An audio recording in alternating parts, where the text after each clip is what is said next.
our society, in our nations, and in the world at large. As we begin this program, we commit it into your able hands, for you are God and you are the Alpha and the Omega. Begin with us and end with us. Give us wisdom, O Lord, to speak into the mind of women, to speak into the hearts of organizations, to speak unto nations, that the issues of women will be addressed properly.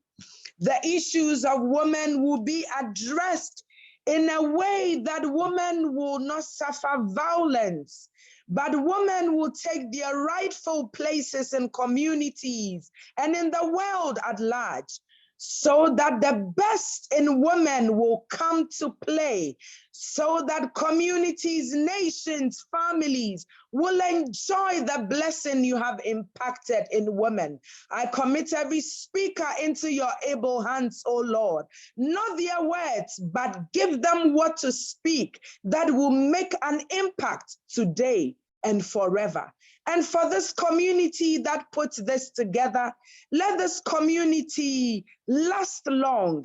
Let this community remain. Let this community be heard abroad. And let this community make impact to the glory of your name, Jesus. We have prayed with thanksgiving. Amen. Amen. Amen. Wonderful. Thank you so very, very much. You're welcome. You're welcome. Thank you. And if you have any comment that you want to add, feel free to do so, please. All I want to say is it's a great initiative. I believe in this initiative. I'm in support of it. And whenever I'm called upon to contribute in any way, I'm very ready to also contribute my quota. God bless you all and continue to make an impact. Amen. Amen. Thank you very much. Thank you. Thank you. God bless you. Thank you. Amen. Amen. Thank you very, very much. It's great to hear your voice, and thank you for that warm welcome and prayers and those beautiful comments. Thank you very much. Thank you too. Thank you. So I'm on my way personally to the place. So see you soon. Oh, wonderful. See you soon. All right then. Bye-bye. All right. Good afternoon, everybody. Good evening. This is Jessica's work, but she is at work, real work, and on her way here. So when she comes out, we're relieved. So in the meantime, please bear with me. I will do my best to host you properly. She can do it a whole lot better, and she looks much better, appealing to the eyes. So those are the circumstances. When it comes to the issue of women, people have said so much for 200 years. For the last 100 years, they have increased their voices on the issues of women. But only until the last 25 years have we started to hear what they have been saying all these years. And it's all very simple. I'm happy that we have a mixed crowd here. I'm also very delighted that we have some young men here. So I welcome you, young guys, for this very important topic that we are going to address. This is a little light, but we're going to let it shine, especially here in Ghana. To be honest with you, Ghana is doing very well on the issues of women, but it's hardly enough. Hardly enough.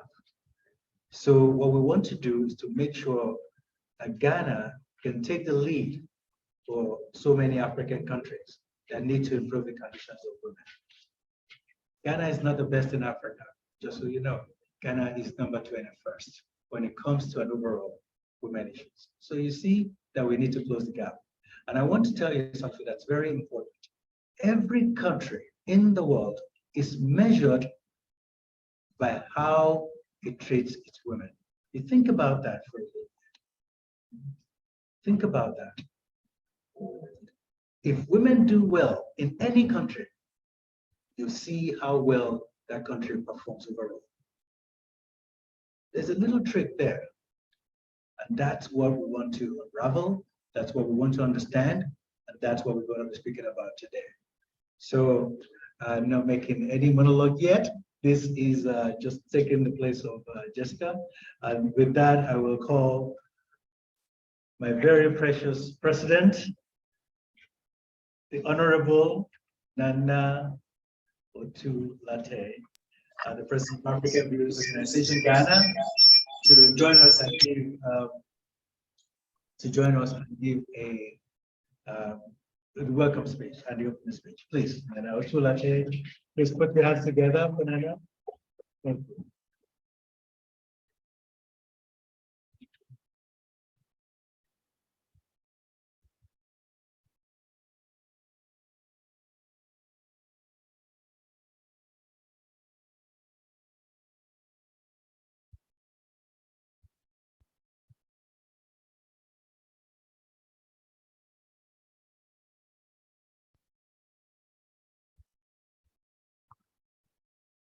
Yeah. Good evening, everybody. Your Excellency, Nananum, and everybody. You are all welcome this evening. My name is Nana Otulate, Akomuhine of Boma Junasi. What I'm trying to say is African Views is very pleased to welcome you to Educate's Learning Center. This is a special place in the history of African Views in Ghana. I came here a few years ago when I was receiving an invitation to attend the Spirit of Peace and Prosperity Conference in New York. I met the founder and the CEO of Educase Literacy Consult. That is Dr. Vera E.M. Ahen and Professor Duncan Williams.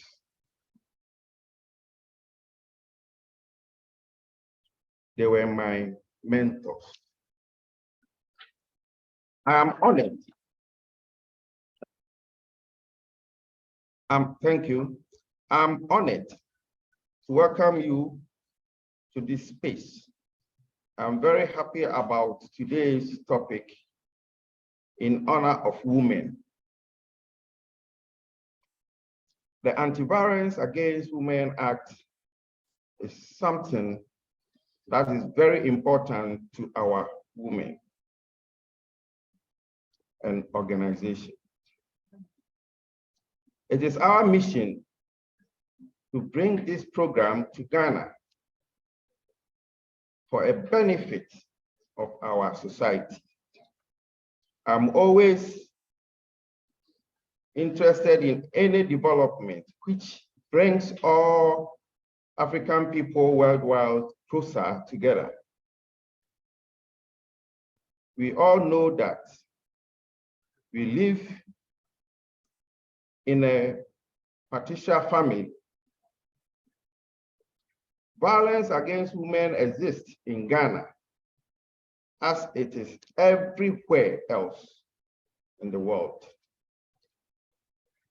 I'm here to listen and learn and contribute as well as ask questions as well. I think that men and boys have to listen to the views of women and girls so we can build a more understanding society. I too must listen to the female members of my family. I am grateful for my family and proud of our family values. Family values define what you and the other people in your family consider to be right or wrong. These values can help you stay consistent when making decisions in everyday life. They can also guide those decisions in moments of uncertainty. The value of families are respect, love, community, responsibility, and spirituality values give families an outlook on the life,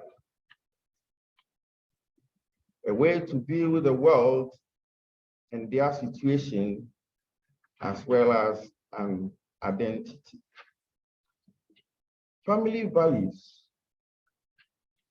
serve as the core of what family members do, the opinion they have. Family values influence the decision people make both within the family structure and outside of it. Deciding important topics can be difficult. The people may feel helpless if they do not know which way to proceed. Therefore, having solid family values helps people make the right decision in life, full of respect. Joy, peace without any form of violence. Once again, I welcome all of you to this event. Look forward to meet you. Thank you, everybody here. Thank you.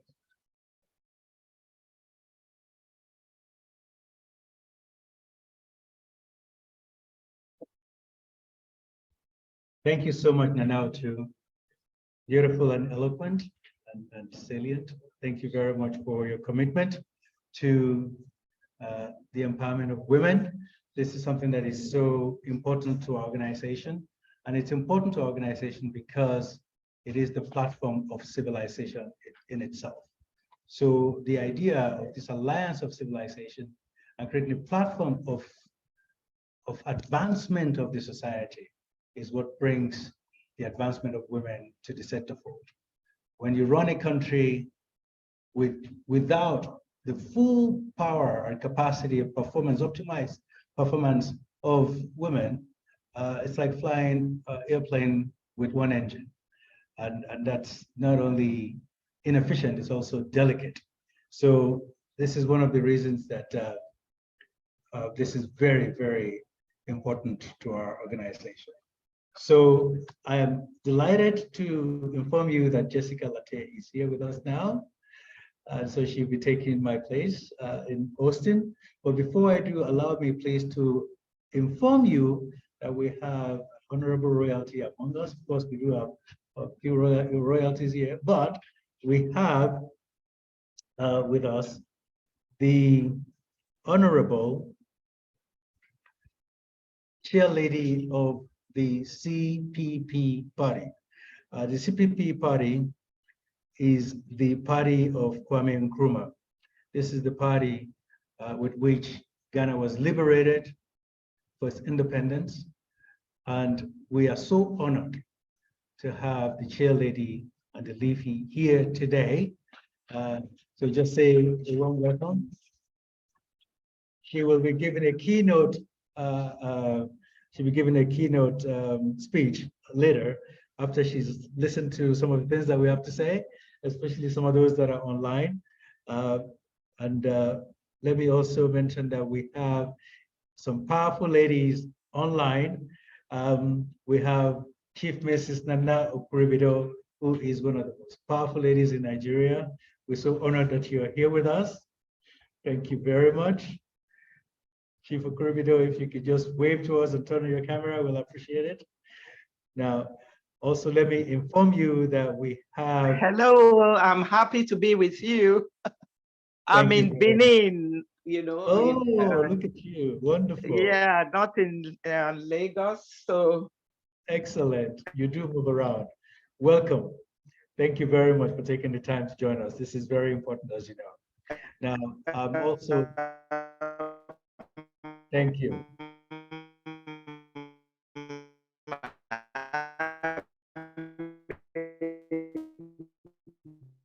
Let me also inform you that we have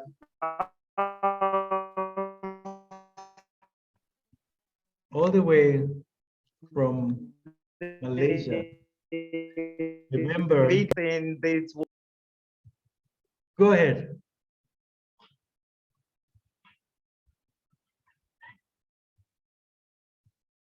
All right. So it is also my pleasure to inform you that we have the president of the World Women Organization with us. She is a member of the, she worked directly with the Parliament of Malaysia. And she is a direct aide to the Speaker of the Parliament of Malaysia. The wonderful Miss Angela RM is with us. So without further ado, allow me to please yield to Jessica, and I assure you she's going to be a better appeal. Please, a round of applause for our host, Jessica. Thank you. Good evening, ladies and gentlemen. Thank you very much for being here. I believe that we all know that we are here to support a good cause, and the Anti-Violence Against Women Act is something that is going to bring about a lot of development in the lives of women and children globally. So thank you so much for your support. Each and every one of you here is warmly welcome and appreciated, as well as those who are joining us on Zoom online. We are grateful for your presence. Thank you all so much. Thank you to Nana Otulate, who is our founder of African Views Ghana, and then Dr. Wali, who is our international founder for African Views Organization globally. We are grateful to both of you for starting this great agenda in support of women and children globally. Thank you. I'd like to continue by welcoming Lady Angela for a statement on gender harmony. Lady Angela, I believe she's already on the Zoom. So if Lady Angela can please unmute and speak with us. Thank you. Hello. This is greeting from World Women Organization. I'm Angela, Director General of World Women Organization. I'm very happy and be here tonight to eliminate gender violence is our very important target of our World Women Organization also. And we think we need to live from gender equality to gender harmony. That is because the 7th Secretary General of UN, Kofi Annan, has been shown me the Africa proverb, in harmony, everything success. Gender harmony means a relationship of equity, mutual complementary mentality, and cooperation between the two sexes, and the development society-wide of an equity, fair and harmonious gender environment. Gender harmony stresses the surviving concepts and living style on the basis of harmony but different, and harmony with uniformity. Eliminating gender violence requires women and men to work together.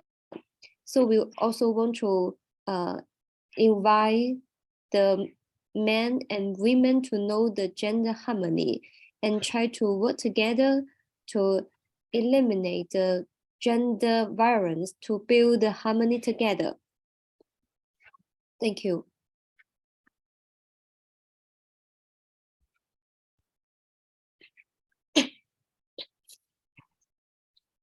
Thank you so much, Lady Angela, for your immense contribution. We are grateful. I could just say something quick. It's about 2 a.m. in Malaysia right now.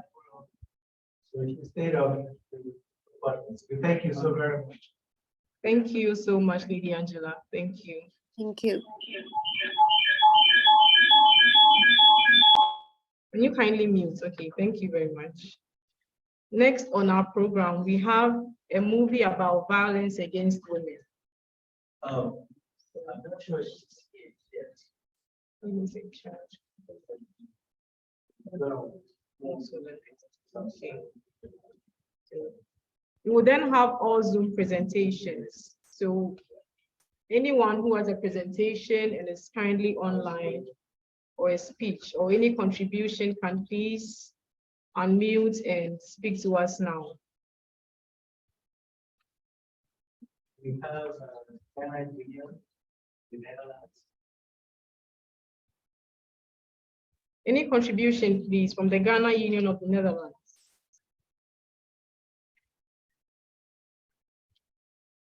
Yes. If Anita Okrobido, any contribution?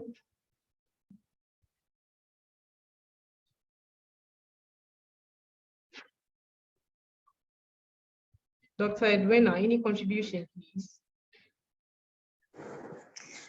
Hi, good evening, everyone, and greetings. I bring you greetings from the Medical Women's Association of Ghana.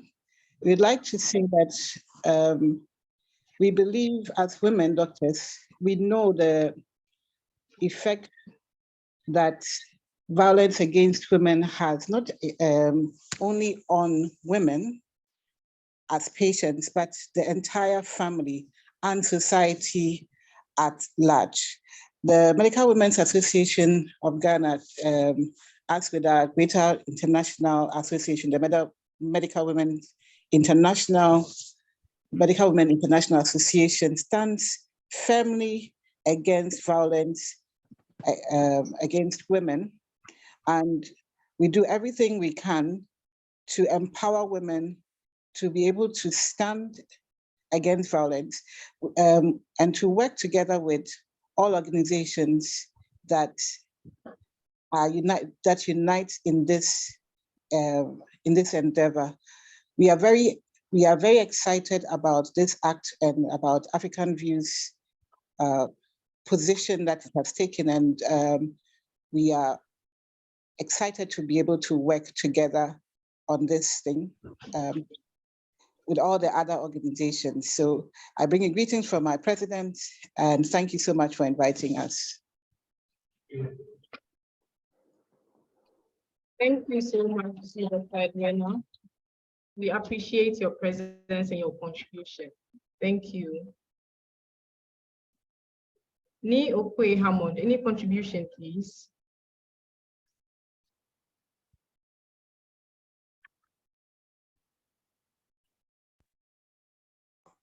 Yes, thank you very much. My name is Neokwe Hammond. I'm online from the Netherlands.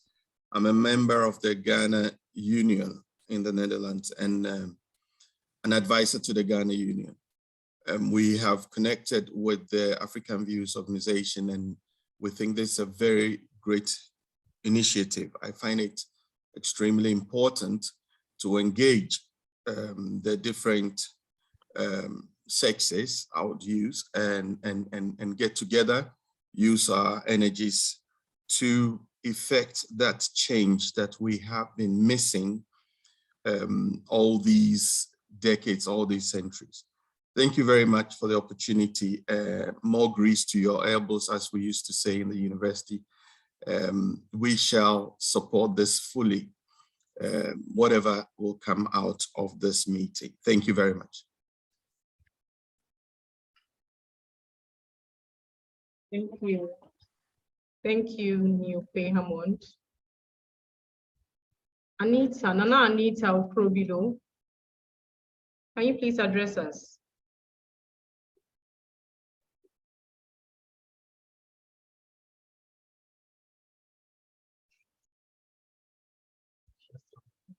Yes. Kindly unmute, please. Nana Anita Oprobido. Okay, yes, I'm here now. I was in an environment, the generator is on, but I have left that environment. So can you hear me? Yes. Yes, please. Thank you. Okay, you can hear me. So let me just congratulate African Views, particularly Ghana chapter, for this wonderful gender violence forum. It's an issue that is very dear to my heart. And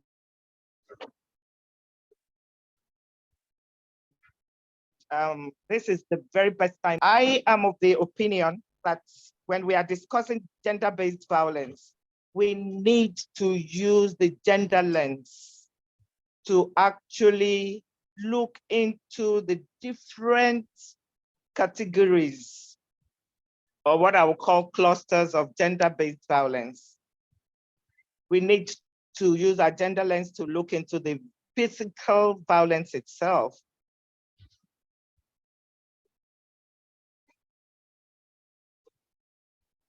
Then the verbal violence that most of us overlook. Sensitive and very toxic words can be very, very, how would I put it? Can really damage one's status and, you know, the state of mind. Then the psychological violence, when we kind of play on the intelligence of the victims. Sexual violence is even more common. We all know what it's like, which is even what we should address, particularly the ones that are having the very, very young victims, like 4 months old, you know, girl child being raped, or some women being used for rituals, you know. It's very common in Nigeria. Women are being, you know, sexually violated and their private parts being cut off for ritual purposes. What about the socioeconomic violence? When the leadership itself is ripping off, you know, taxpayers' money. Taxpayers' money that is supposed to be used for social development, the leadership is cutting it away into their private pockets, into their private bank accounts, you know, abroad. The domestic violence, or what I call the intimate relationship violence, we can't even, you know, delve into that. Women are being raped on their own bed by their own husbands. Then harassment in many forms at work. We need to use the gender lens to really x-ray these categories of gender-based violence.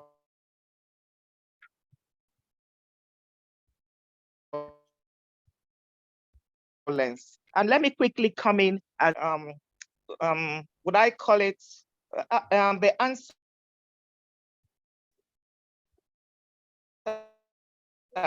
The answer would be very, if we look at the mitigation.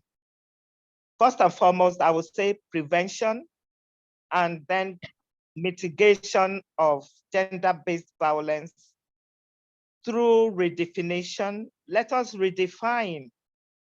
Let us, you know, rethink, and let us re-strategize on violence against women, because women and girl children are the victims. So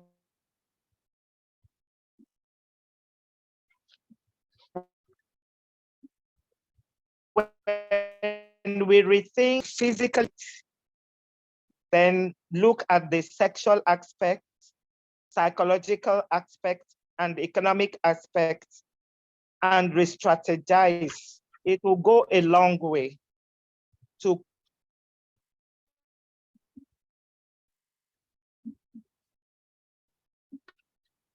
curb and meet as the time goes on.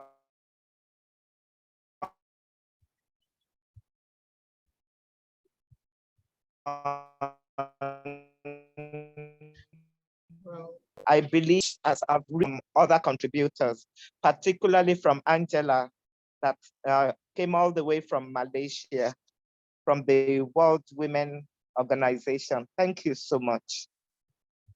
Thank you to Nana Kurudu. I believe at this point, everyone online has spoken. So we will now move to the introduction to Anti-Violence Against Women Act. Thank you very much, Jessica. Thank you again, Jessica. Please a round of applause for her. Thank you. Thank you for all your contributions, especially Chief Mrs. You're such a powerhouse in this topic, and your concern for women is well appreciated, not only in Nigeria, but in many parts of the world. And also, we're grateful for the support of GUN, which is the Ghana Union of the Netherlands. Dr. Edwina, I was going to surprise you with Padmiti Murthy today, who is a representative of the United Nations and as well as the medical women of America and international. I figured wow. you might know each other, but she's a very dear friend. She's supposed to join us. Maybe she still is able to. So I certainly think that's someone you need to connect with. Thank you. So thanks again for all your contributions. Today we're going to make this very short. As you know, it's on very short notice. And before we go to the presentation on the AVAWA itself, which is the Anti-Violence Against Women Act, I would like to acknowledge our mother, our auntie, our sister here today, who is really the inspiration for this event, and that is Nana Esther Otulate. Please give her a round of applause, and we want to welcome her to give a short speech before we go to the keynote speech. Please, Nana Esther.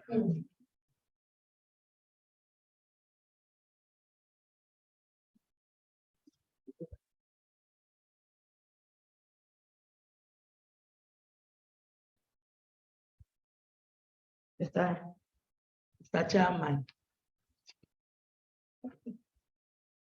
the president of African Views, Ghana, in the person of Nana Otulate, and the Executive Council, and the founder of African Views International Organization, in the person of Dr. Nana Wale Idrisu. All protocols observed. Ladies and gentlemen, I'm happy to be invited and to be part of this program, talking on the theme of the program, protecting and empowering the girl child in Ghana and outside. I'm speaking on the empowerment of the girl child as a way to deal with violence against women and children. I'm honored to be here at your request to address this urgent matter as women and children, as we join together to advance human rights, democracy, and common values of humanity. We all know that we have to do much more to respond to the empowerment of the girl child. We have to do much more to end these horrible abuses and the impunity that allows these human rights violations to continue. The girl child empowerment is the process by which the girl gains power and control over her own lives and acquire the ability to make strategic choices. That is progression of the girl and accepting and including them in the decision-making process and providing them with equal opportunities for growth and development in society and disapproving gender bias. Ghana was the first country in the world to ratify the Convention on the Rights of the Child, the CRC, and the Convention of the Elimination of All Forms of Discrimination Against Women, the CEDAW. The CRC defines a child as every human being below the age of 18 years. Ghana has a relatively young population, with every fifth person aged between 10 and 19 years. Among them, the number of adolescent girls is estimated to be 3 million, the highest in the country's history. Investing in adolescent girls is that a strategic choice for Ghana, as they can be powerful agents of change with the potential to make positive contributions towards their families, communities, and country, and everyone benefits if they are safe, healthy, educated, and empowered. A focus on the girl child is also critical to the success of the 2030 Agenda for the Sustainability Development. Girls are particularly vulnerable due to widening gender inequalities. This can lead to more severe violations of their rights, including early pregnancy. One of the main reasons for early pregnancy is the lack of use or knowledge of modern contraception, access to education, information, and services related to sexual and reproductive health, including contraceptives, is indispensable to better protect girls. Early childbearing can negatively impact the girl child's health, education, development, and well-being. Girls who are pregnant are often stigmatized, rejected, and harassed at home and in their communities. Many girls experience violence during pregnancy at the hands of those closest to them, their partners, peers, or family members. Girls who are pregnant are also often pressured or forced to leave school. This impacts not only their sense of self-worth, but also their future educational and employment opportunities. The girl child is also vulnerable to health consequences, as their bodies may not be physically ready for pregnancy and childbirth.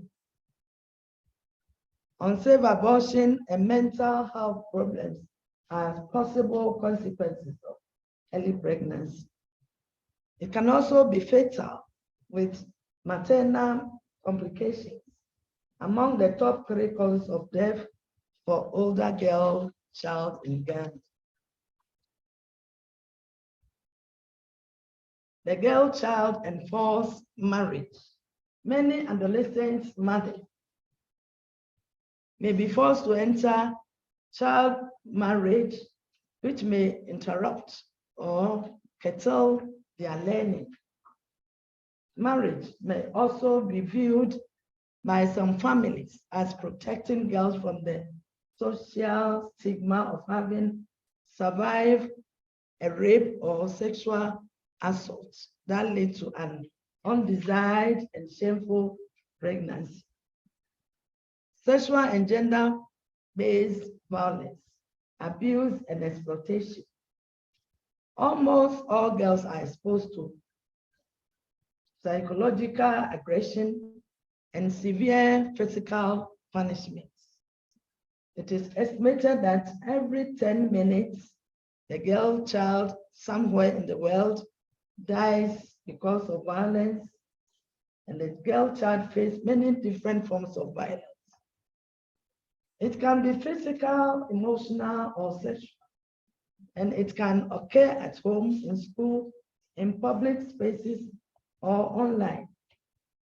Some forms of violence, such as physical punishment or domestic violence, are often socially accepted, making them more difficult to eliminate.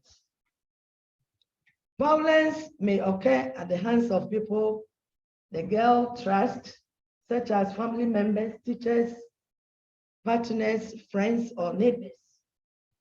It is widespread among more marginalized girl child, including those suffering from poverty, without parental care, with disabilities, or living in institutional care.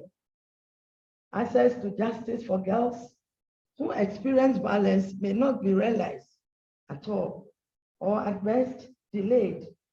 All forms of violence undermine the girl child's physical and mental health, safety, education, development, as well as their dignity and sense of self-worth.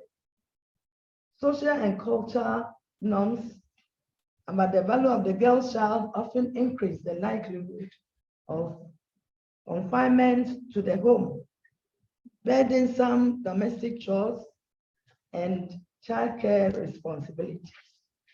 The nature of labor is especially gender in children, with girls spending an increasing amount of time on household chores as they get older. Girls are more likely than boys to be responsible for chores such as preparing food, cleaning, and caring for others, which can reinforce gender norms about domestic duties. As molded social cultural practices like the female genital mutilation, FGM, trochlearchy, and etc. These cultural practices infringe on the rights of the girl child and affect their health and education. The way forward, protecting and empowering girl child in Ghana. Pathways to cause a change is the need for policymakers and other stakeholders to take the following measures to advance the rights of the girl child. Education is the key to empowerment of girls and the elimination of the girl child labor. As rightly said by Dr. Kwegbe Agri, if you educate a man, you educate an individual. But if you educate a woman, you educate the whole nation. Free JHS policy, making education to be accessible. Promote the empowerment of girl child by increasing the scale and reach of gender transformative programs to ensure that they, especially the most marginalized, are able to make free informed and positive decisions, and life choices, and successful navigate and transition into adulthood. Create a more proactive and gender equitable environment, and challenge harmful and gender discriminatory social norms through dialogues and awareness raising activities in cooperation with all stakeholders. This can be done with the help of the mass media. Strengthen relevant sector systems and institutions, and enhance the capability of the workforce to deliver integrated and coordinated services for the girl child and their families. Then to support the government at national and decentralization levels to coordinate the formulation, enforcement, and implementation of laws, policies, strategies, and action plans, and increase budget allocation to better respond to the needs of the girl child. Generate, disseminate, and use quality and time data and evidence to inform policy and program design, identify gaps, and advocate of the allocation of appropriate resources of the girl child. When it comes to preventing violence, we must address the root causes of gender inequality and discrimination. Evidence shows that where the gender gap is greater, the status of women's health, participation in the economy, education levels, and representation in politics, women are more likely to be subjected to violence. Especially important is economic empowerment as the prevention strategy. This means that we need to take a long-term, systematic, and comprehensive approach that recognizes and protects the girl child's full and equal human rights. At the national level, Ghana has invested in proactive measures to develop and implement several legal and institutional frameworks to promote the empowerment of the adolescent girl. This includes the coordinated program of economic and social development policies from 2017 to 2024, the 5-year strategic plan to address adolescent pregnancy in Ghana 2018 to 2022, and the national strategic framework on ending girl marriage in Ghana from 2017 to 2026. If well coordinated, will help the empowerment of women.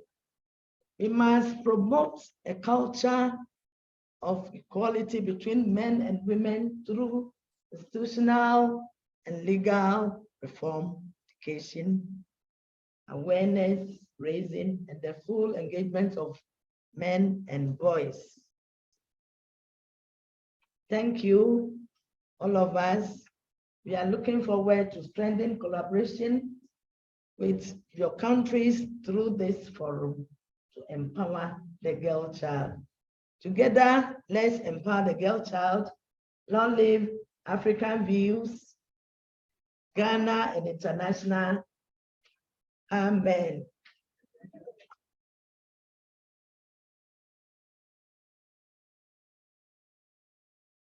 Thank you very much, Nana Esther. We are grateful for your speech and your kind words to all young girls around the world. We thank you for your encouragement and for being a role model over the years to many women and girls, especially in Koforidua. God bless you for your efforts. Thank you.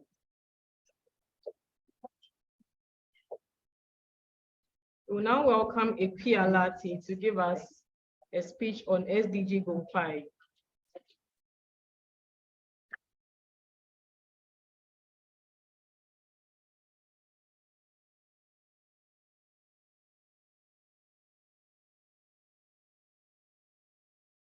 Sustainable Development Goal 5.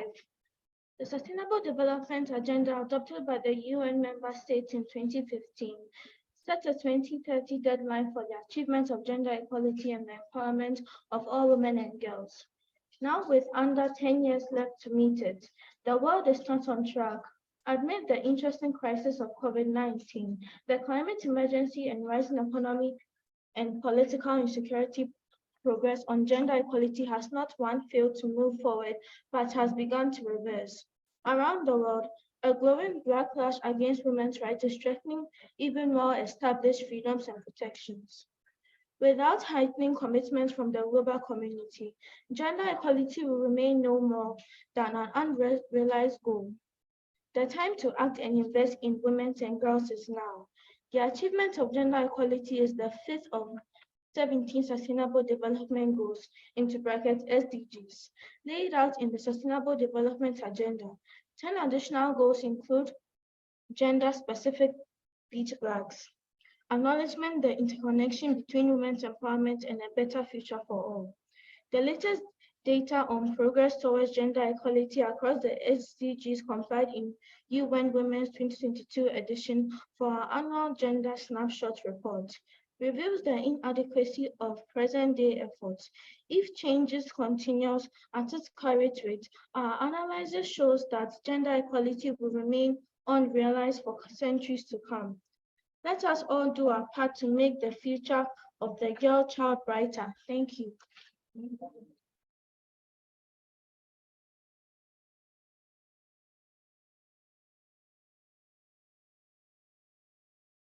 Thank you, Epia, for your brief message on SDG 5. We are happy to have women of all ages here representing and sharing their thoughts on the matter at hand. Thank you, Epia. It's now time to welcome a very important personality in our midst, Nana Akosua-Frimpong, who is a humanitarian, the chair and leader of the Convention People's Party. She is also a policy consultant and the host of Time with CPP. Nana, very well, please.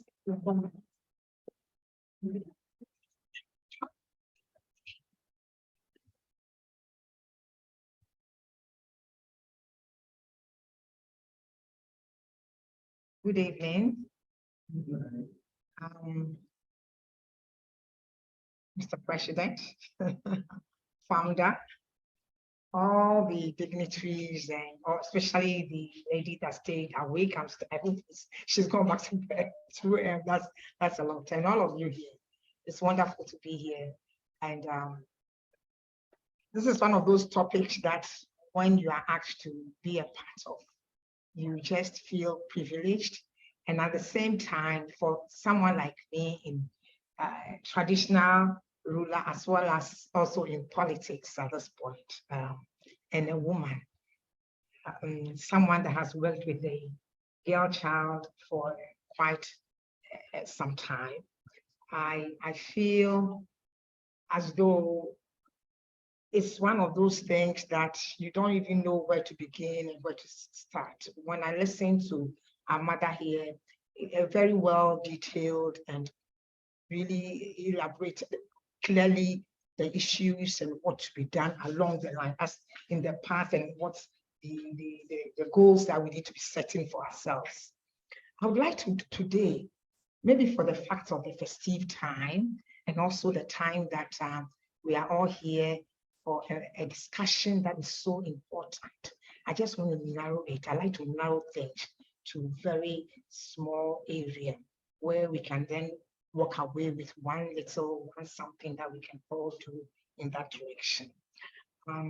When I listen to you, Mr. President, I heard something that for me is the core of what we should all be looking at. Because when you talk about everybody, you just say that the empowering women, the girl child, it's more of, it's in line, or it has a direct correlation to the development of the nation, to the entire society. It is one of those common sense things to do. Common sense in the sense that if you support the girl, you've supported the child. And then you've supported the husband, the boy, and therefore the family, and then the community, and then the nation. It is one of those common sense things to do, simply because the woman, the girl child, is the person that births the baby with a proper understanding of how to even take care of herself. I used to take beer, but when I got pregnant and I realized that it wasn't good to take even a drop of alcohol, during my pregnancy, I didn't even take 1 teaspoon of alcohol. It didn't matter. I wouldn't take it because I was scared. I was concerned about the fetus and about the baby. That after I've had the baby, I can have any beer I want to take. So what the rush? You have to have a certain level of understanding. And that comes, so therefore I have a child that would not have the kind of complication that a mother who has no clue might do. And therefore the father would be much more happier with a child with less complication. And with that understanding, I also know that also to support my husband, I will support my children. This for me, empowering the young child, the girl child, is empowering humanity, it's empowering the nation. And therefore, it is one of those things that we must start with what we call the values. I think it's our values. What is it important to us? We women of today, especially the young lady that was here, I think that outside the government, trying to ensure that the institutions are put in place and considering the fact that women have rights and therefore we have the police service and all those kind of institutions in place, we need to really go back to the values as women, as individuals in our homes. What is it that is important to us? Are we going to wait for a man to tell us what to do? Are you going to wait until, are you going to always think that it's not you? Psychologically, we feel, you have to like talk to yourself. You have to constantly tell yourself that you can do it. You have to constantly tell yourself that you are somebody who also can make an impact in a certain direction. If you are a divorced mother like me, and you are a single parent, it's so difficult to grow up in a society and be able to make the kind of impact, thinking that because everybody thinks that you must be married. It's good and nice to be married, but if you are not in our parts of the world and you are not careful, you will not be able to even lift your own self up, to talk of lifting your children up.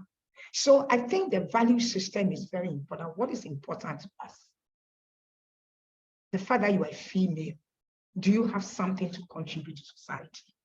What are your goals? What are the things that you want to do in this world? And the things that you have set for yourself, are they things that you need permission to be able to achieve them? Can the woman be a president of Ghana? Or we would have to wait until the nation is ready for a woman president? And when has ever there be a time that there is a place where somebody says that we are ready? Because it is the value system, what is important to that society. And what is important to the society has to do with what is important to each and everybody within that society. If we lift ourselves up, if we demand more of ourselves as women, if we then get to a point where we realize that we have been created equal, that one you have to understand, because the fact that you are with a man and you have to be submissive to a man, to what extent and what does it mean? All these things have been told us. So if you're not careful, you get into a point where even when you have leadership position, you'll be asked to make decisions and do things because you are a woman, you are a mother. You understand? I have a lot of issues in my political arena as we talk today. And people will come up and say, oh, as a mother, you are taking people to the police station. As a mother, you have done this. I am a leader of a political party. We have goals and aspirations. What is it that we want to achieve? And in the home, I'm a mother. Here, I have to take a different role. As a teacher, your role is also different. So we need to have a situation where we as women must tell ourselves that being feminine simply means that you do things better.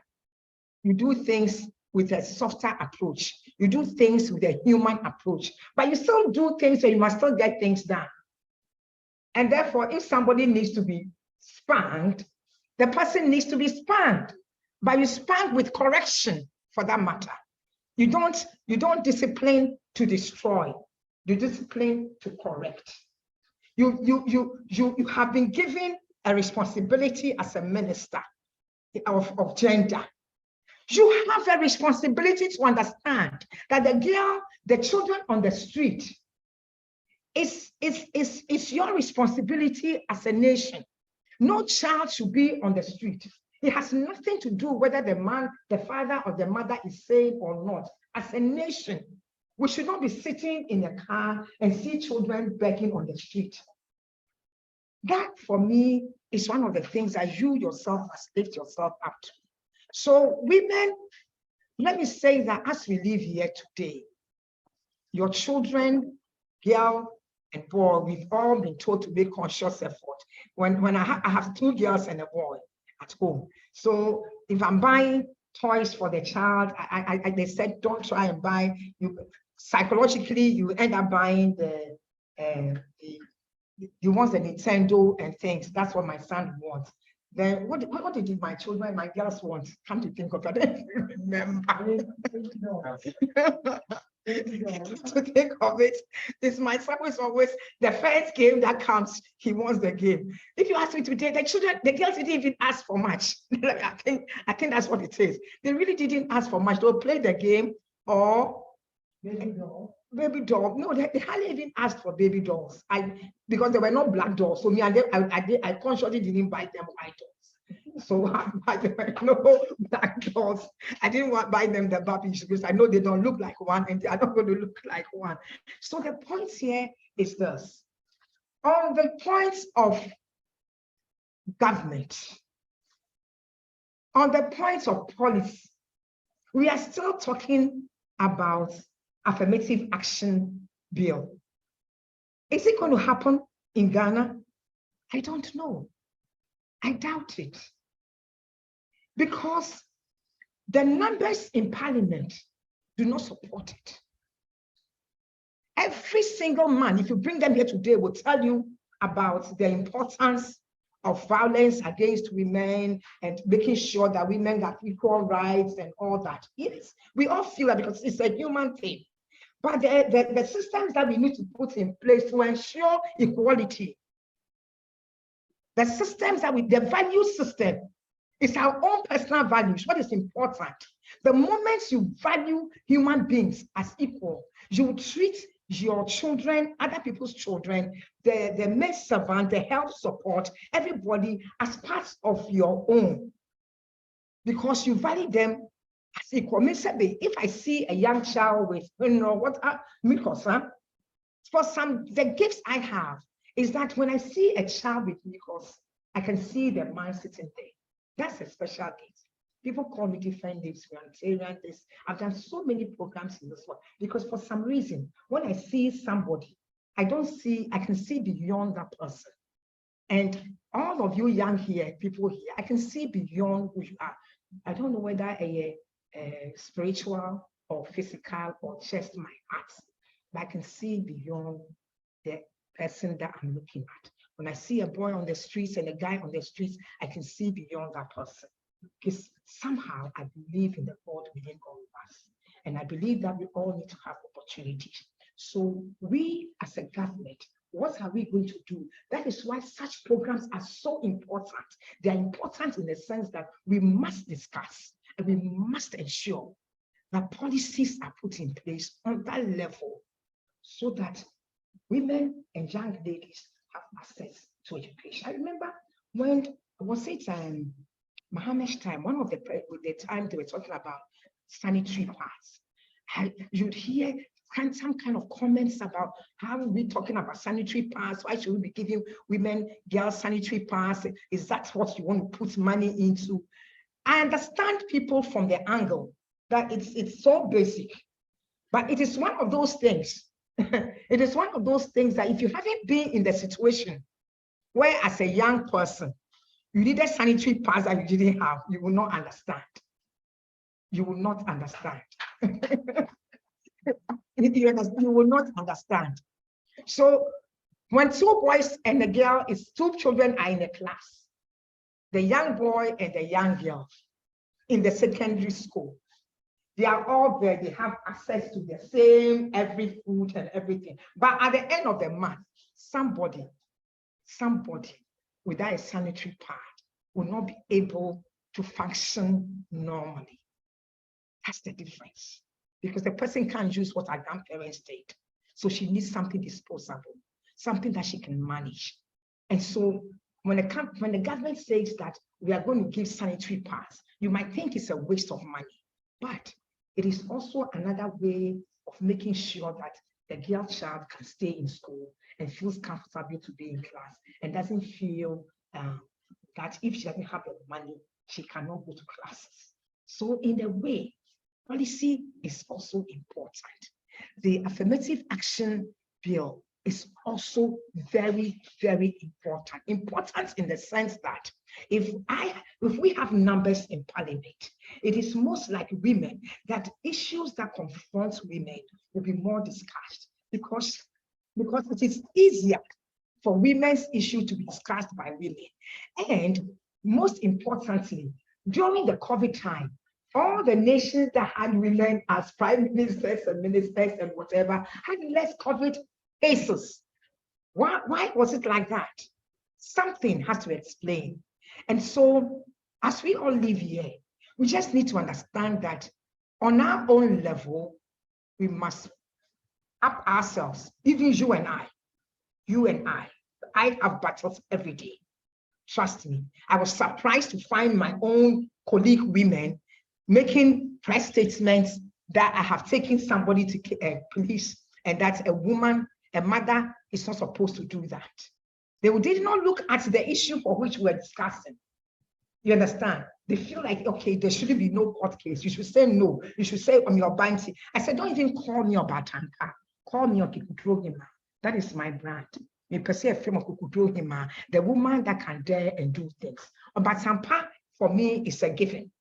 As Obatan, you'll say me Obatampa. But don't label me as Obatampa because I am a natural instinct. Give me the one that is rather the one that I have to fight for every day. I have to remind myself every day that I can do something. I have to remind myself every day that I must dare, that I must face it. I must be able to sit at the table and negotiate it with the men. Not because I'm better. No, because both of us have something to contribute.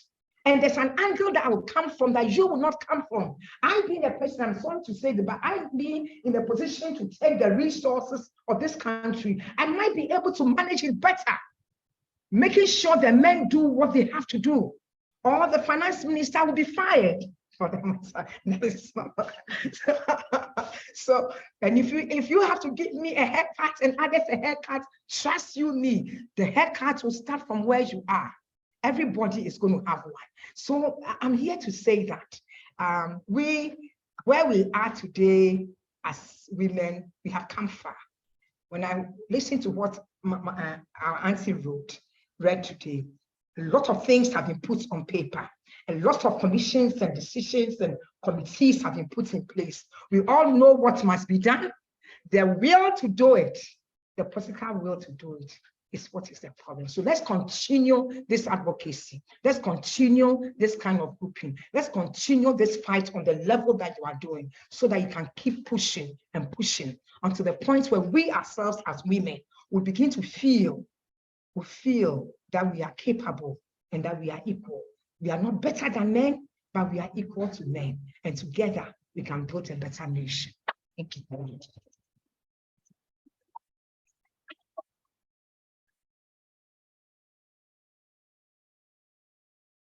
Thank you so much, Nana Frimpoma. We are truly honored by your empowering speech and presentation.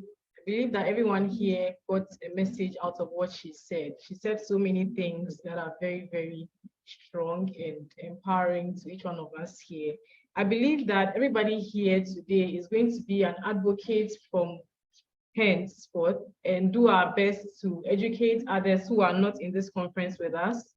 women and men alike. Let's all work together to make this a reality. Let's all work together to continue to aid in the liberation of women and the advancement of the freedoms and rights of women. Okay, at this point, I'd like to call on Dr. Wale to speak to us on the introduction to anti-violence against women.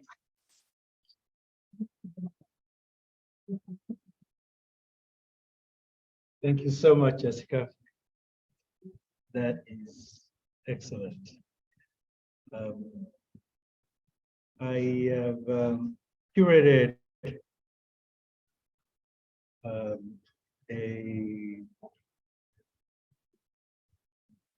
quick, let me see, that I intend to show you.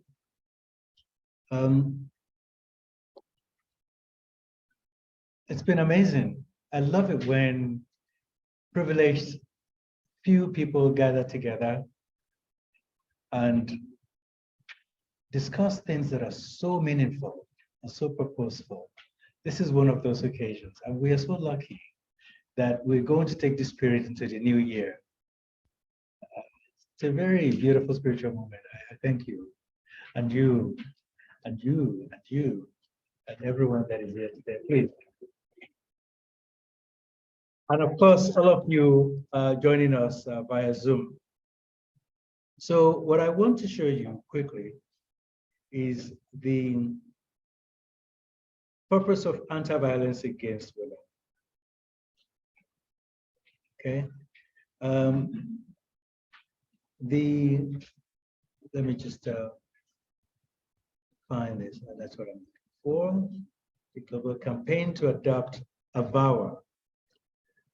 Okay, that's what I'm looking for. And it's going to make sense to you in a minute. Just bear with me. Why I'm doing this exercise. Okay. So if you ask yourself, what is anti-violence against women? Act. Everything that we've spoken about is identifying and acknowledging the challenges that women face. You know, to know the challenges that women face, we must ask women.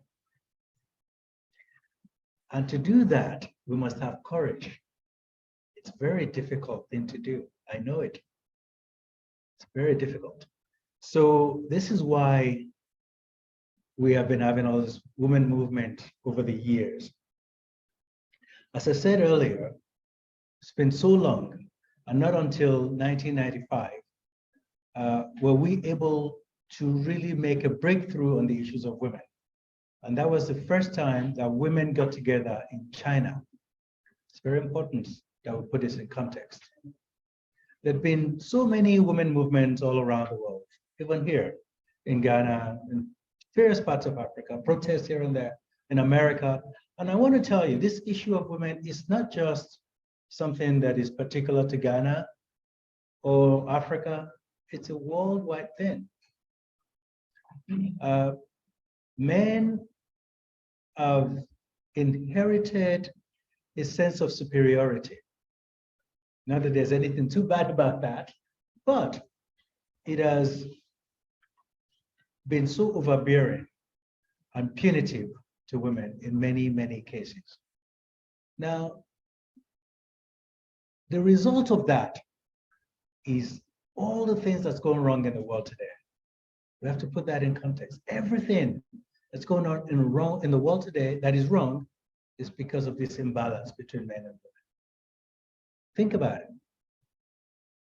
So what we have done is we looked at all the existing documents that the world created, including the United Nations. Okay, we looked at all of that. Very good, this is what I'm looking for. And there's a reason I'm looking for it is because I want to do a slideshow to back up what I'm saying. I'll feel at ease when I'm able to do that. So in the meantime, while this is loading, So we looked at all the existing rules, laws, and all kinds of commissions, because everyone all at once is trying to solve this problem. And to be honest with you,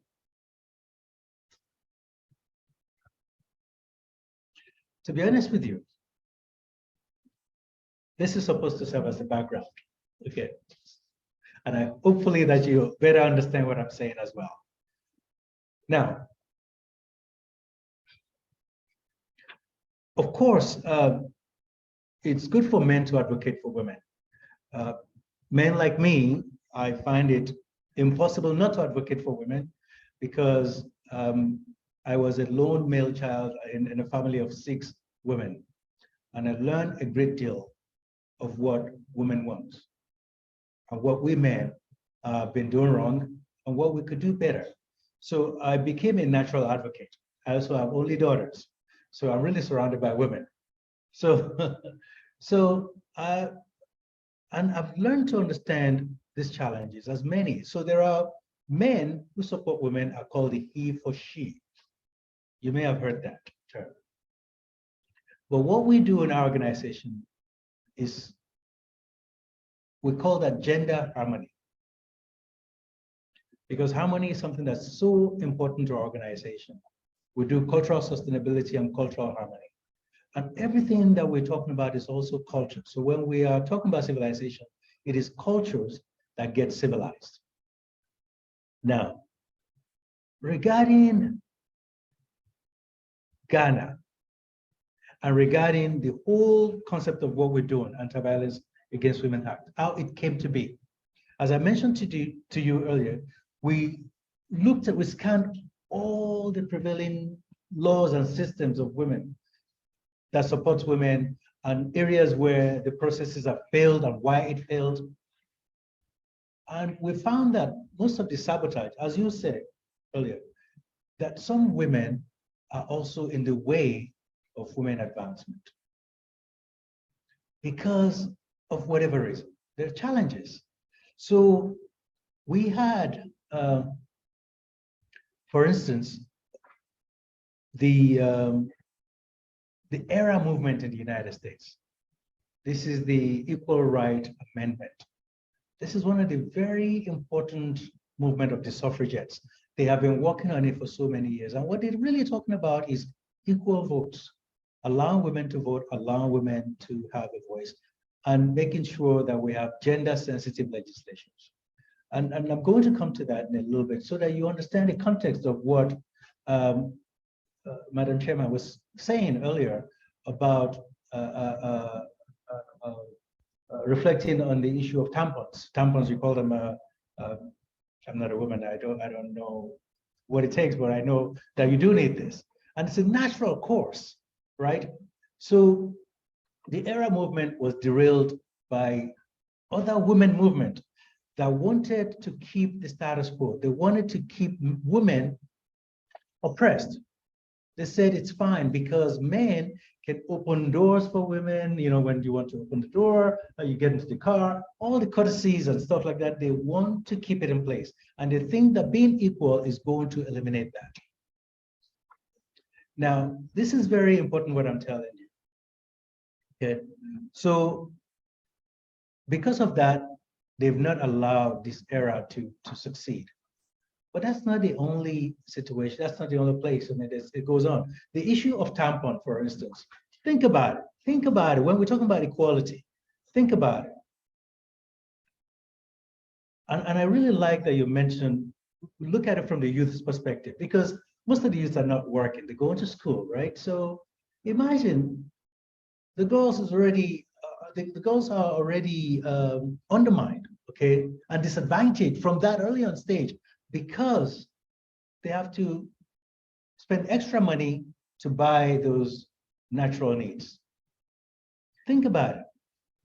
Why the men don't have to face that challenges. Now, there are many more examples like that. So when we're talking about gender-sensitive legislatures, it's very important. It really shows our conscience as a society. And we don't have to wait till the Europeans come to tell us. because we can think for self. We can understand human needs. You know, when we're talking about problems, we know what problems are. Not because somebody else is telling us about problems, or dictionaries defining problems. We know problems because we feel the problems. We understand the problems. And as a human being, we must solve the problem. Problems is like having hunger. You know what to cook and what to eat and what not to eat and what you eat that could hurt you. All of those things are part of our civilization. So this is where AVAWA comes in. Okay. What is AVAWA? As I mentioned, we scanned everything that is scannable. Every intelligence that has been produced to support the advancement of women, if it's even important, if it's necessary. Okay. So we looked at the CEDAW, which is the Convention on the Elimination of Convention on the Elimination of Violence Against Women or Discrimination Against Women.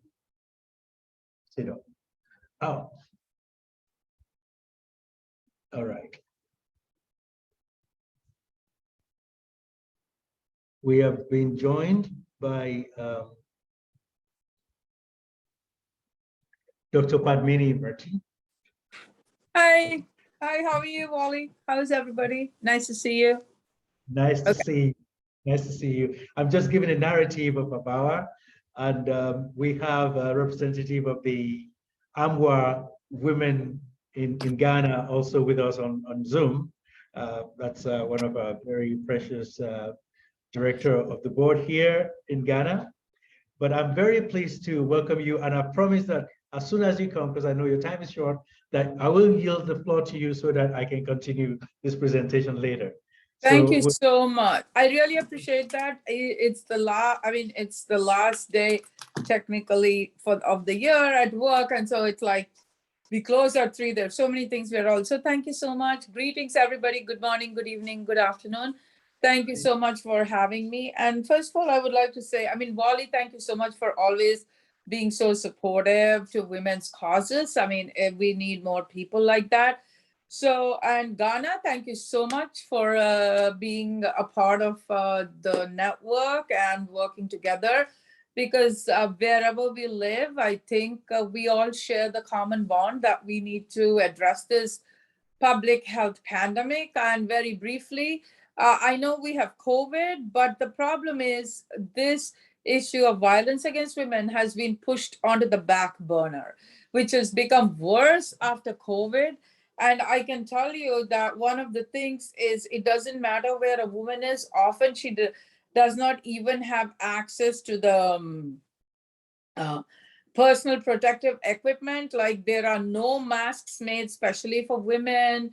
And this is a major challenge. And when talking to some colleagues from different parts of the world, some regions in Africa and Asia, especially in the beginning when there was a mass shortage of masks, it said that the male colleagues, whether the physicians or the nurses or other healthcare providers, had access to the masks.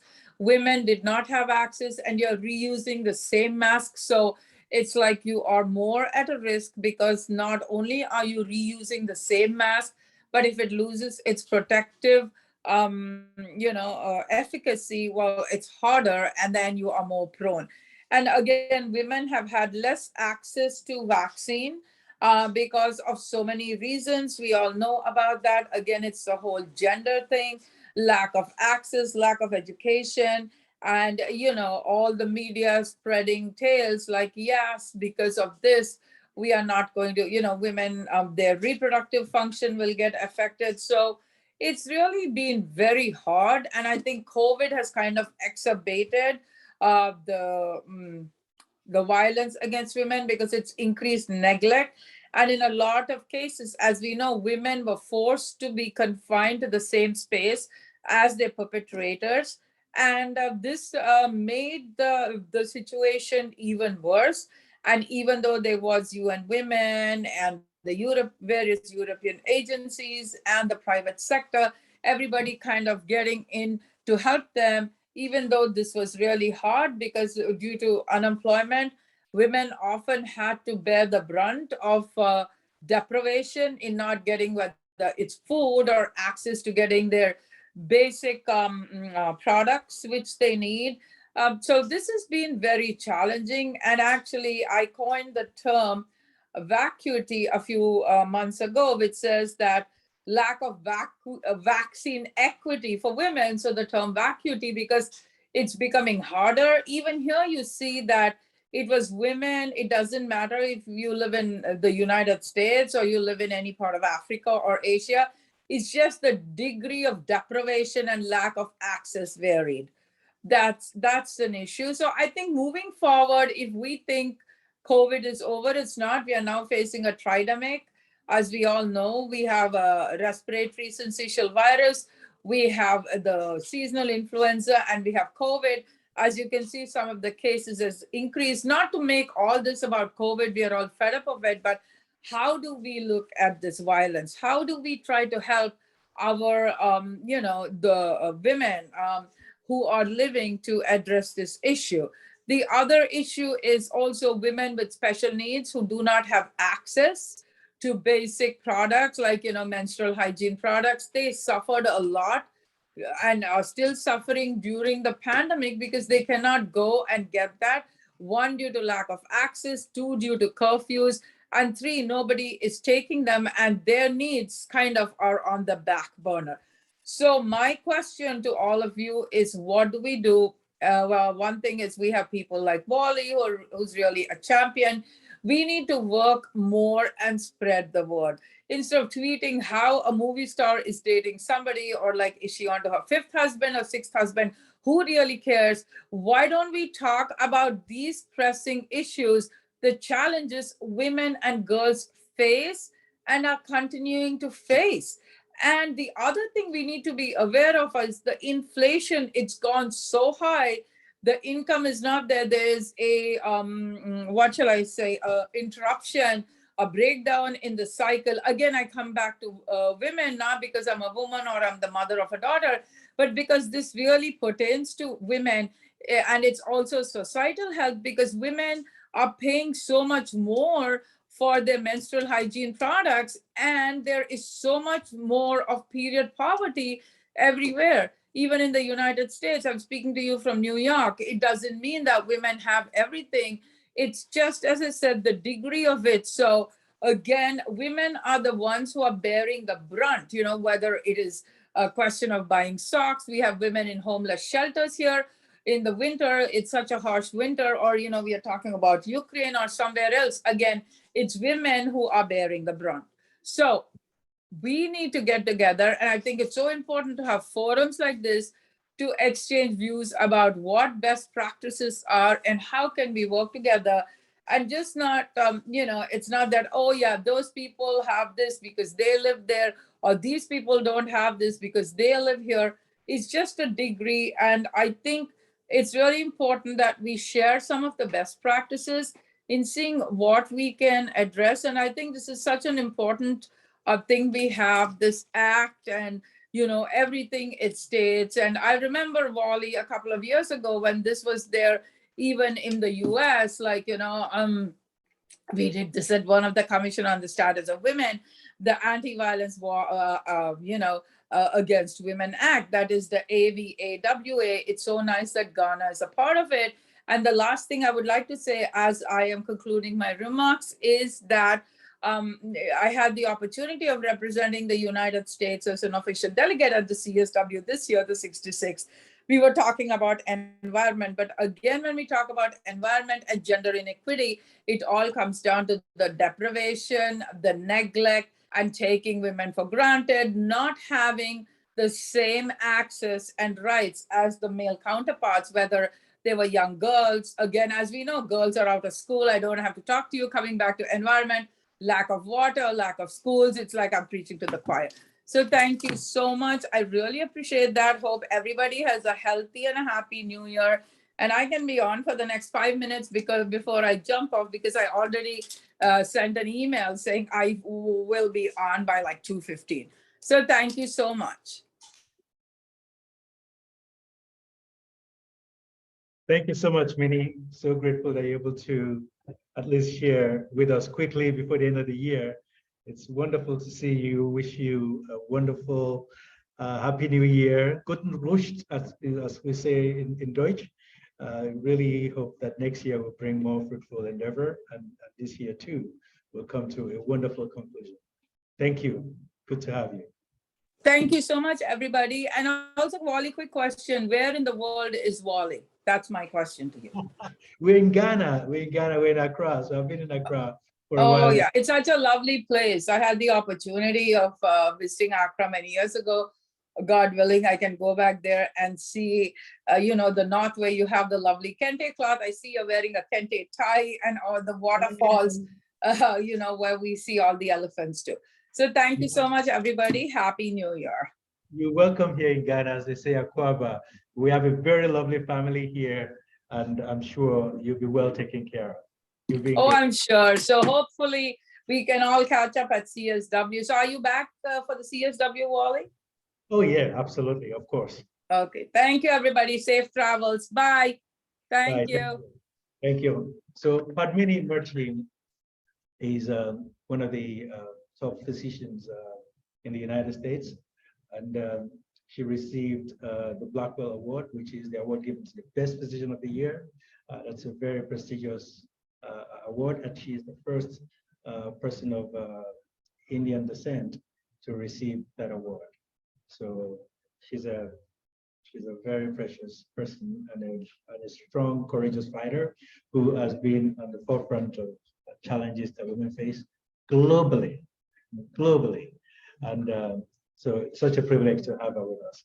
I really wanted to connect with Dr. Edwina. I think they will hit it off.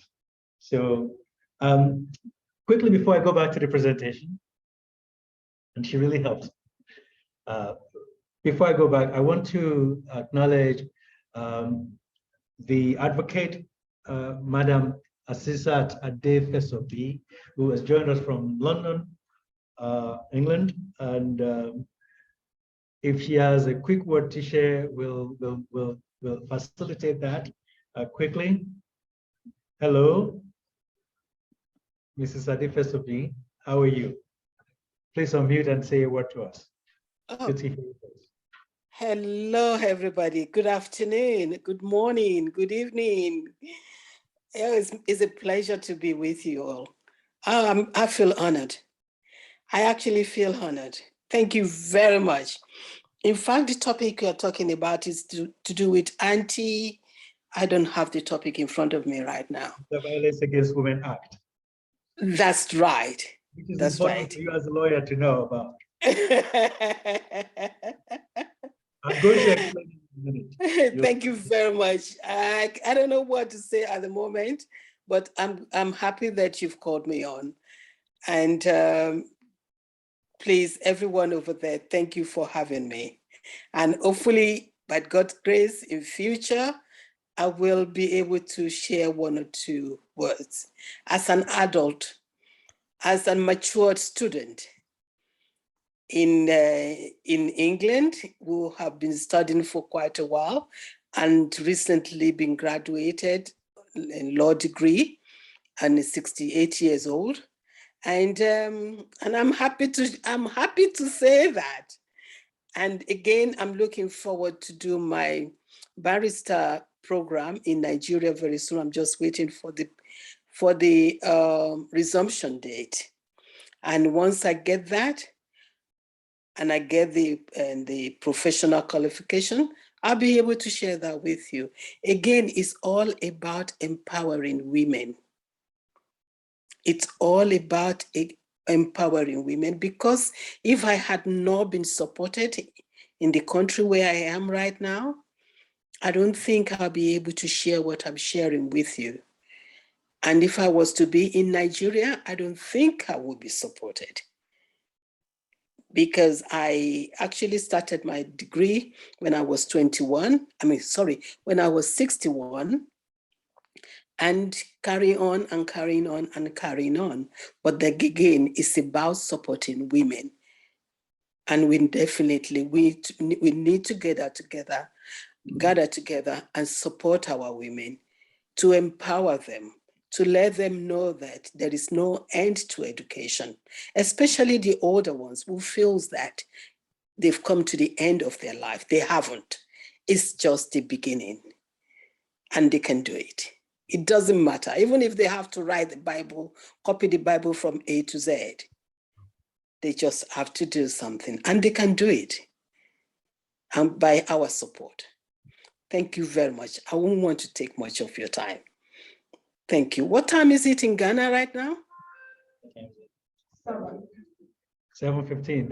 That reminds me that we have passed our time. So I'm that's the reason why I asked. Thank you very much for giving me this little opportunity. Thank you.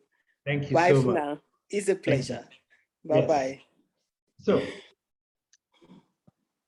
CEDAW is the laws that all the nations have come together to agree on. It's the Commission on the Elimination of Discrimination Against Women. CEDAW. But they have, in different countries, they've created all kinds of anti-violence against women bills and laws and policies and so on and so forth. But most of these laws are very imposing. The CEDAW, people have argued that it's a very draconian measure because it's very strict. It's very strict. I like it because it supports women. But it supports women in some extent that it's like a cookie cutter is what they call it. It's like one size fits all. But we know that societies are complex. Different societies, we have ethnic situations, we have religious situations, we have all kinds of political situations in many different countries, in many different societies, communities, etc., that we cannot just have one size fit all. This is the issue with the CEDAW. But the CEDAW is the agreement that all countries have agreed that this is going to be the law. That means that most of the countries in the world have signed this document when presented to them as a treaty by the United Nations, including Ghana. The problem, however, is that when they sign a treaty like that, they still have to bring it back to their country and integrate it into the system and make it a law. That's where the problem is, because again, all these things that I mentioned may not allow and has not allowed many countries to easily integrate these laws into their systems. Okay, they cannot domesticate it. But just to appeal to the United Nations interest, they signed it as a diplomatic gesture. And they'll say, if you challenge them about women's situation in their country, they say, but we signed the CEDAW. Okay, so, and the United Nations doesn't really know how to go around it. Okay, that's where we come in. We, the people, that's where we come in. And that's why our organization have taken extreme measures to understand all the laws and the situations in different countries.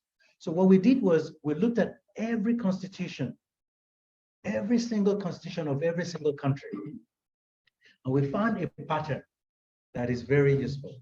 And that pattern is that most constitutions, as it is, has provisions for women, to the exception of very, very few. Nigeria is one of those countries that does not have what we call a gender-sensitive legislature. Okay, so that's another, that's because the majority of people in government in Nigeria are men and they are Muslims.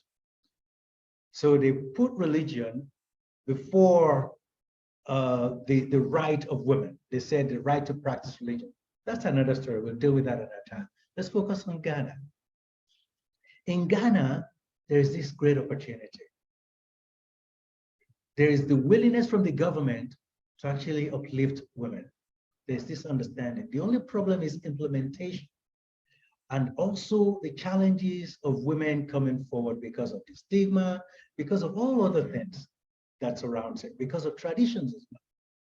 So this is where we come in. So what Anti-Violence Against Women Act is asking the government of a country to honor the promise made in its constitution to support women. In order to do that, they have to understand what the challenges of women are in their country. That means that they are forced to engage women organizations. But they won't do it if we don't ask them. They won't do it if we don't make them do it. And what AVAWA has done is so, to me, I find very remarkably important, because it also helped to hasten to fast track the CEDAW, okay, and all of the laws and needs of women in the country. You know, here in Ghana, you have many traditional practices, harmful traditional practices, that is underground, that is in some cultures, and it's protected by all the efforts of people protecting traditions or religions, right? But nothing is above the life of a person, and nothing's above the life of a nation. And the life of a nation is on, there's not even a debate about that, that women are the most important, especially even women. Women are just the most important part of the society. Not the wealth, not the gold, not the man. All these years, you know, the country's been ruled by men, and we're still there where we were. Today we're hot, tomorrow we're cold. You know, it's just so. It's time to begin to understand why it is important to explore the strength of women. And this is a process. It takes a long time to understand which particular woman to trust, which particular woman has the capacity to lead, all of those things. But if we don't build it, it might not be there. And if we don't look for it, we might not even find it. We might not even know what to look for. So there's just so many things there. So what AVAWA does, again, is to ensure that women groups create a very strong network within the country and come up with a comprehensive plan that they're going to present to the country, to the government. The government must adopt and ratify. That's why it's an act. It has to be a law, because that's done every year for eternity. For eternity, it has to be done every year. That means that because problem changes, it's dynamic. So women problem has to be on the highest of the list. It's one of the most important things. And right now we don't even pay attention to it. As I mentioned, there are lots of movements here and there, but it's not enough. So we urge not only women, but also men to support this, because this is something that is good for the country. This is what's going to move the country forward. This is what's going to make us look better as a people. This is what other people will look at and say, oh, there is something going on here. Rwanda is making a great effort. The only thing they need to do is just change the president.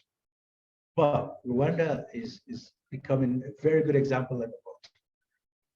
You know, Senegal too, again, they just need to change the gender. Why do we need women leadership? Let me tell you, if you put 10 people in a room, 10 people in a room, and you want to talk about an issue that concerns everybody, and you have 7 men and 3 women, and you think, okay, you're doing great, oh, well, women represented, and you talk about the issues that affect the society, you will see that the 7 men will favor those things that are of interest to the men and less to the women.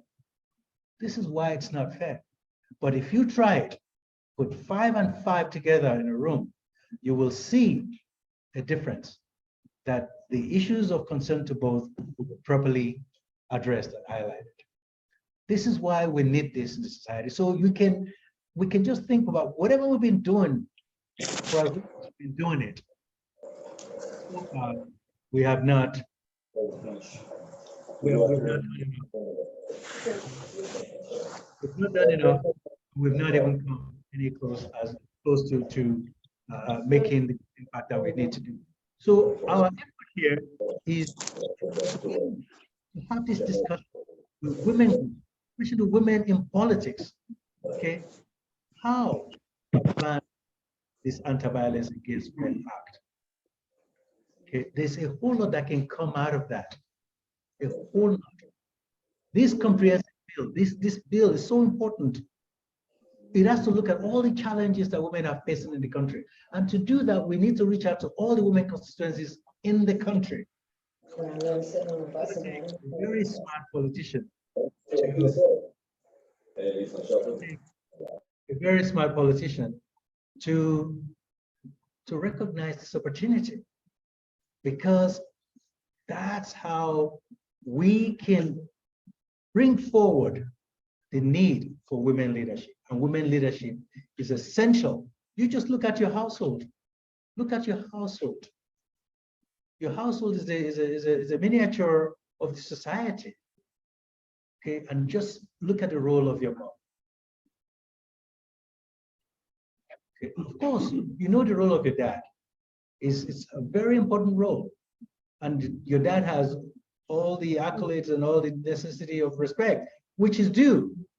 But if you look at the touch of your mom, the need for your mom, the role of your mom, then you see why the nation needs female leadership. So this is what AVTV is all about. I'm willing to answer any questions that you might have. It's a very robust program. It's full-fledged. It has so many combinations, but it's something that's going to be the power that women need in every single country. And I'm glad that we're able to introduce it here in Ghana too. I thank you.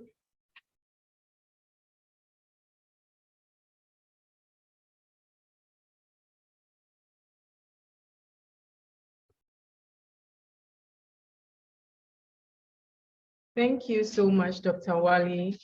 We are grateful for the introduction of AVTV to all of us. I would now like to open the floor for anyone who has questions or any contributions. If you want to speak, please kindly come up to the podium and say 1 or 2 words to us. Or if you are on Zoom and you have any more contributions, please let's hear you. Do you have anyone here who would like to speak, please? Just share 1 or 2 words of encouragement to women.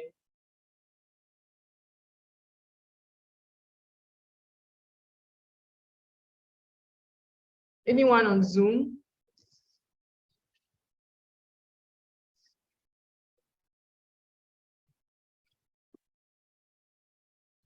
Pastor Esther, would you like to share anything with us?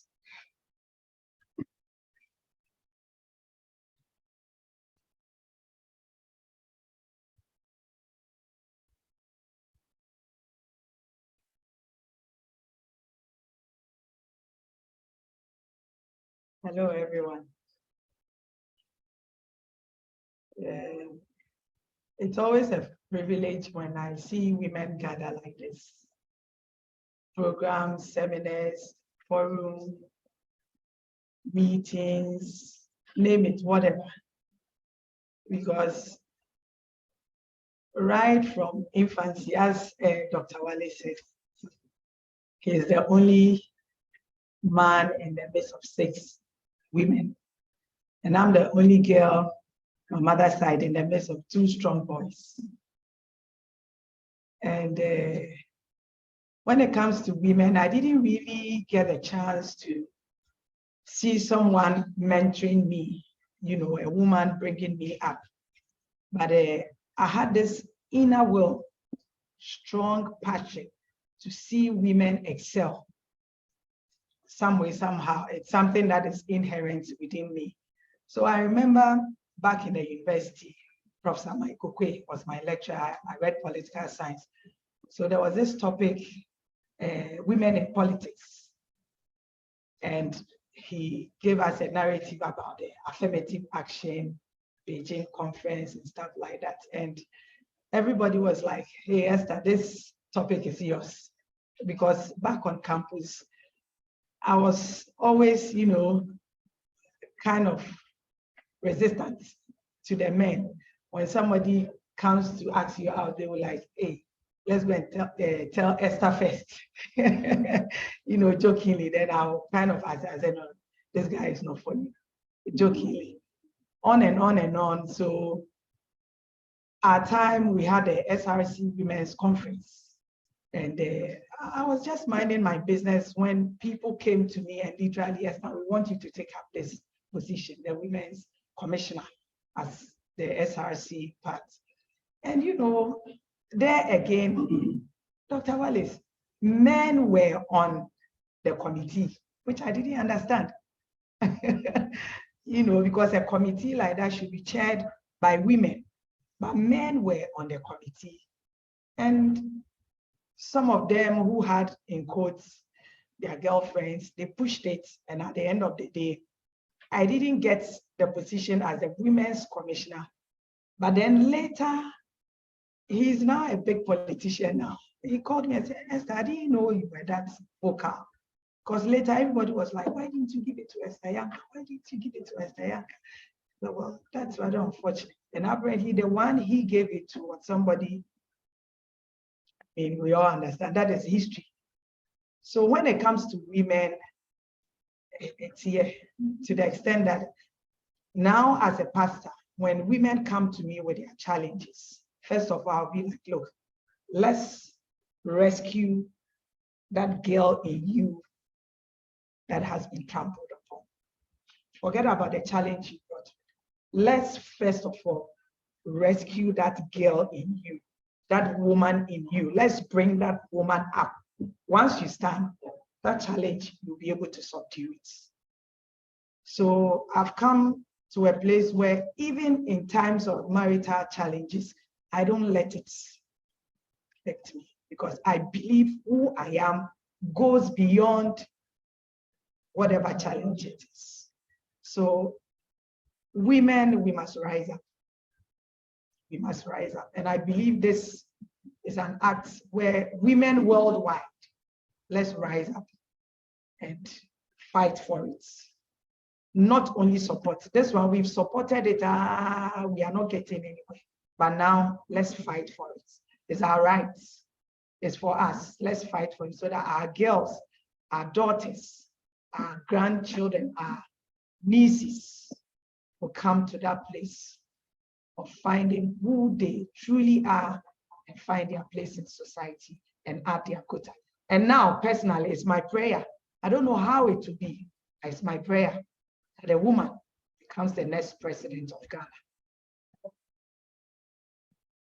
Well, I'm praying.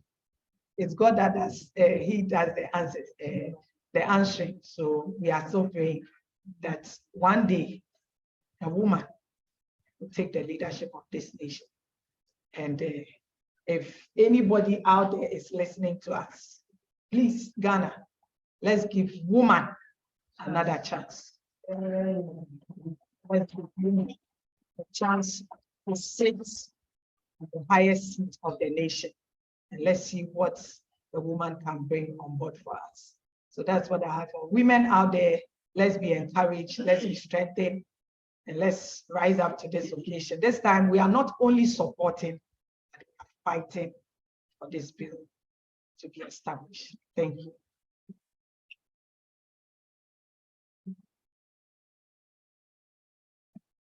Thank you so much, Pastor Esther. God bless you for sharing those kind words with us. Is there anyone else who would like to share something? There are people here who haven't spoken. It can be anything, advice, words of encouragement, or a little more education. Anyone here? Okay, what about those online?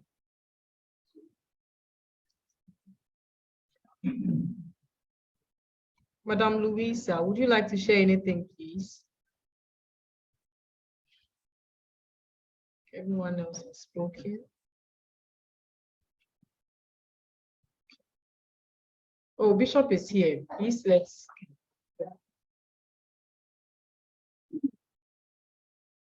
Good evening. Good to stand here. And I want to salute everyone that has said something very powerful. Sister, all that you said is very ahead of us. I think we have to be very, very blunt. And if you know me, I'm very passionate about women because I'm responsible for all the pretty ladies. But everything you said, I just want to stir our conscience. If you take a critical look at this room, look at all the women against the guys, you realize that the women are more empowered, even in this room. And that is the reality in the world. So women are not marginalized. And I think that mentality must cease. If anything at all, what is happening to women? Women are their own enemies. Your situation back in school, you realize that it's not men, it's women. And if women will come together and change their mindset and believe that what a man can do, women can do much better. And women are very smart. They are very smart, very intelligent. And so I think in as much as we are having this conversation, we need to, Prophets here. I think what I will advocate for is women rising up and taking up the challenge that you have as much strength and power to achieve whatever you want to. And if men see that you are ready, they will push you instead of always playing the victimization game, whatever. You are not victims. You are very powerful. You should have that mindset. Look at Jessica, very confident. Equia at her age, standing here, doing what Dr. Wale is doing, speaking to the whole world. What is the problem with women? Rise up and let's support you. And I also agree with you. We need a woman, a female president, which I will support. If I see that woman, I'll go all out and support that woman, and I'll urge all men to do same. And so please, I think Dr. Wale, as we are having this conference with Nanaima, everybody here, women are not marginalized. You are not weaklings. You are very powerful. So let us change our mindset and move forward. Thank you very much.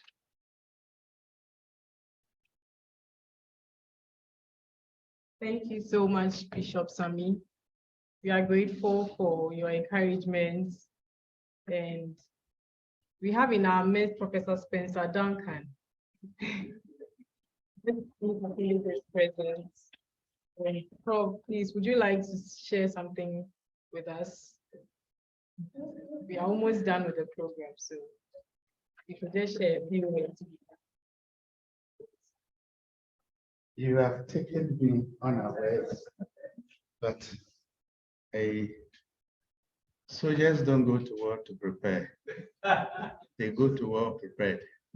So I believe that I think it has to do with women, and it has to do with how to be able to deal with them to avoid any kind of domestic violence. I don't know whether I'm going along the same area. And I always want to tell the woman that in every man, there is the good side and the bad side of every man. And the woman must be able to understand and to know the man. In fact, one of the problems that we have had when it comes to man-woman relationship is the ability for them to be able to understand each other. The way the woman thinks is different from the way the man thinks. They don't think the same. When a woman thinks, she thinks to express her feelings. When a man thinks, he thinks objectively to conclude. So sometimes when men make the mistake to think that the woman expressing her feeling is concluding for the man, then the fight comes in. So the man must understand that when a woman is thinking, she's thinking to express how she feels about a situation and not necessarily to conclude. So you, the man, must be the man to know how to take whatever she is feeling or expressing and bring it into a conclusive end. Then you become the man. Let me give you an example. A woman must say, for me, I feel that this picture must be here. Whatever you say, that's how she feels. So when you don't do it her way, then it becomes a problem. But a man maybe has looked beyond that and seen objectively that the position of that picture may not be good at the end. But when the woman insists, he said, okay, we'll fix it there until one day the door is open and the wind comes in and throws the whole thing, breaks down the picture and breaks the glass. Then the man is looking quietly, as if to say, I was trying to tell you something, but you never understood. Because a woman, when she does something, she does it to express how she feels. So it is important, therefore, for us to bridge the gap. And that is the challenge. And sometimes some men are such that they can be quiet, you see. But a woman, when she talks to you, she expects a response. When you do not respond, she might nag you or still push her to do it. And at times, that might become a problem. You must be able to study the man that you live with, because there are certain things that men will tolerate, and there are certain things they may not be able to tolerate. And at times, this has become one of the key things that has affected, all this violence. For instance, a husband and a wife. You, the woman, you can prepare the best food, you can prepare anything. Or the other side of it, if you deny the man your food, he can get it out there. In fact, the best one is a restaurant. Okay? Women, are you here with me? If you are a person and you tend to deny your husband sex, oh, he can get it outside if he's not a Christian, if he's not committed to values. But there's one thing. If you deny the man, he cannot get it outside, and that is respect. If you deny the man his respect, then you have touched on the whole totality of the man. And at times, this is what brings out the beast nature in the man, when the respect in the man is gone. Woman, take note of that. The man feels hopeless, useless, once his respect is gone in the home. So one of the ways also to curb this kind of violence is do whatever it takes to respect the man. Sometimes it is difficult to respect a man that is hard on you. But then if you are a Christian, it is our Christian responsibility to be able to know how to relate with each other. In fact, I don't subscribe to that submission which says that men love your husband, love your wives, and then wives submit to it. I look at a higher version of it, because love is a shared relationship, and men as well as women should love each other, because love is a shared relationship. In the same way, also, women should not only submit to men, but submission is a shared relationship. The Bible said, submit yourself one to another. And as we begin to do that, then we'll be able to understand each other. Many times, the violence and the fights that we have are as a result of misunderstanding and wrong perceptions. In every marriage, there's a fight. Tell me that there's no fight in your marriage, then I'll cast out some lying demons. Because in every marriage, there's a fight. Some people fight happily. Some people don't know how to fight. Some people, when they are angry, they don't talk again. It's all things that we have to learn. But I want to conclude by just saying these two things. There are two words that will help effectively in any marriage relationship if we understand it well. In fact, it will bring down any kind of violence in it. And they have to do with love and lust. Let me give you my definition, then I'm done. Love is a desire to benefit others at the expense of self. Each time you are benefiting your partner at your own expense, that is love. On the other hand, lust is a desire to benefit self at the expense of others. So we must understand these two things. In a relationship, are you loving or you are lusting? If you are loving, you have the desire to benefit others at the expense of yourself. If you are lusting, you have the desire to always benefit yourself at the expense of others. If we can understand this and live together and love one another and submit to one another, then I believe there's another angle that will go a long way to curb this violent, domestic violence that we have in the home. Ladies and gentlemen, thank you.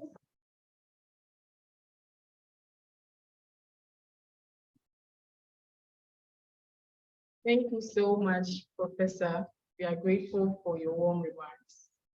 The program is finally coming to an end. I believe we've all had a good time and we've all learned something that we are going to impact onto others. As we go out, I'd like to admonish each person here to go out and spread the word, tell your friends, tell other women, empower them, speak to them, and encourage someone. Don't just keep whatever you've learned to yourself, so that we can be agents of change out there as we go. I'd like to thank everyone who has spoken, who has shared something here. God bless you all, and I'll call Dr. Wale to give us the closing remarks, after which Bishop pray with us.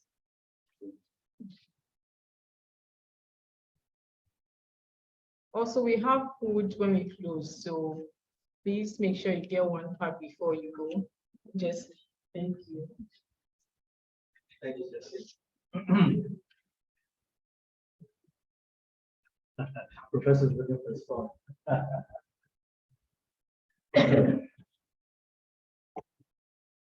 Like the right hunch. Yeah.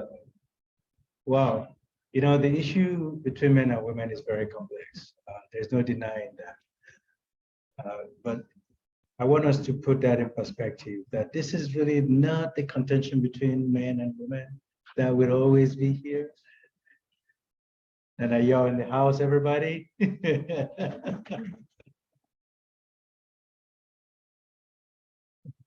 Reminds of that. That's a good reminder, because we just get into the food. So we got to think of the leash. There we go. So, yeah, you know, I think just to really help bring everything together, I really like what the professor said about love and lust. I think that is very good analogy, and that would help us to deal with our private lives and also with other people. But in the larger context of things, we need to understand the challenge that we're facing. We are getting into an era where boys are trying to be like girls in order to get the benefit of girls. Put that in context. And I know that you're dealing with that here in Ghana a lot.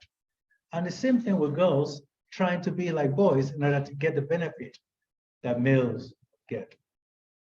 We need a society where a boy can be a boy, a man can be a man, a girl can be a girl, and a woman can be a woman. We just need to all learn to be good. So we've heard so many great speeches today, and I am so happy and proud of all of you, especially these young guys over there who have been listening so attentively, because it is to them that we are appealing, and also the men who are so supportive of this agenda. We all remember, and this is corny, but it's important, that we all come from our mother's womb. you know, and in the mother's womb is where paradise is, because that's where you have everything that you could ever want, unhindered, unperturbed. And afterwards, we come into life to deal with it. So without further ado, I want to thank Jessica for being so wonderful. Great host today. Please a round of applause for her.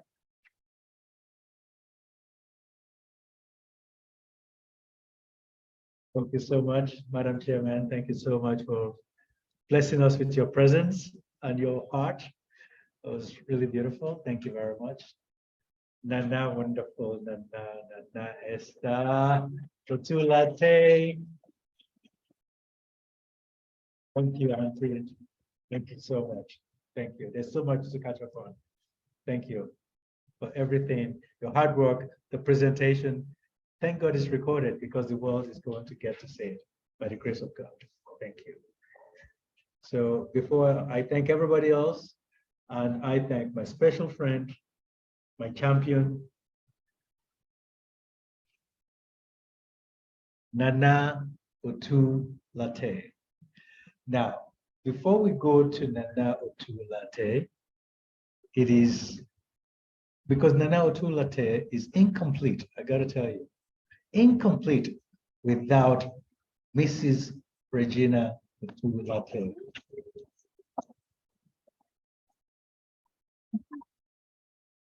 Mrs. Regina Otu Latte is a very special lady.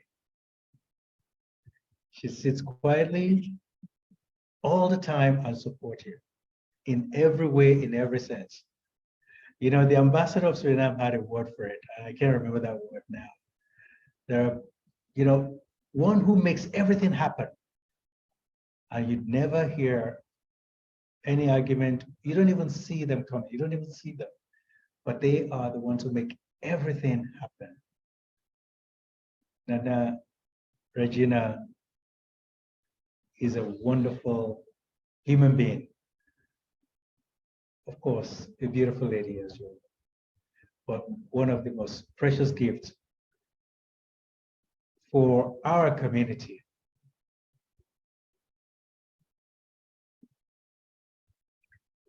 A good example of what has happened today. Jessica has been here speaking, and Ikea has been here speaking, and Otulate. You know that all of this is not possible without her. She's just been there, just chilling and watching. But there are things that she did even before then, and before then, and before then, and before that. For this, we thank you. And we love you. We love you. And forgive us if all our assumptions, we think that you understood that anyway, so we don't need to mention it. But you are the heaviest of the indices. We love you with all our hearts, and we thank you. Nana, you're a lucky man. You have a beautiful home. This is one of the reasons I wanted to make sure you do this program, because you're a great example of Ghana. There's so much to learn from you. There's so much to share with Ghanaians about you that is so wonderful, so special. And I mean that from my heart. The way you raise your children, you never raise your voice with them, you laugh with them, and they turn out to be some of the best kids. I don't know how you do it. Put the boy on the ground. You guys are phenomenal, both of you. I think really what you do is a blessing to God. Thank you. So I'm very happy and I'm proud to be associated with you. I think it's God sent, and we're all in good hands. As Jessie continue in this trend, she's already there, so I don't have to be here blabbing away. I was just going to be in that corner listening and enjoying everything else. So again, let's go eat and go have fun and share some moments together before the new year. I thank you again so very much. Thank you. Nana, do you want to please?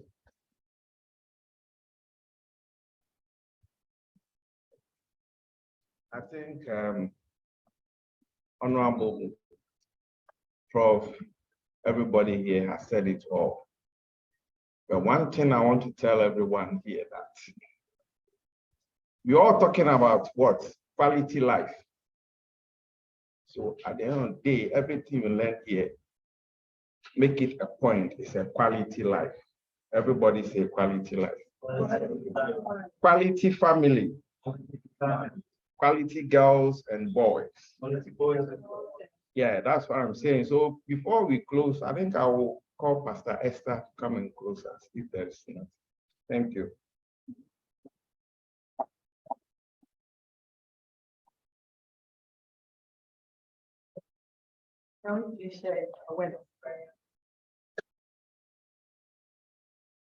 Our Heavenly Father, we thank you. Father, we are grateful unto you for a time, a moment, an opportunity like this to come share amongst ourselves the rich knowledge and wisdom you have reposed in us to the betterment of humankind. Lord, we started with you and we cannot end without you. Whatever we have shared here, we pray the Holy Spirit, you will give us the inner will, the strength. You will help us to take whatever we have learned here out there to enrich the lives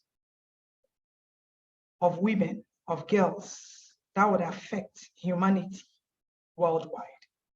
We pray that as we have chit-chatted amongst ourselves, supported this bill, let those in the helm of affairs be brought under your divine will, that they will have the power to enact it, this bill to become a law that will help women rise up to be the women that you have ordained them to be. Therefore, as we live here, grant each and every one of us the resources. Grant each and every one of us wisdom. Grant each and every one of us knowledge, that at the end of the day, it will be seen that because of you, we have been able to get to where we are. In Jesus' name we pray. Amen. Amen.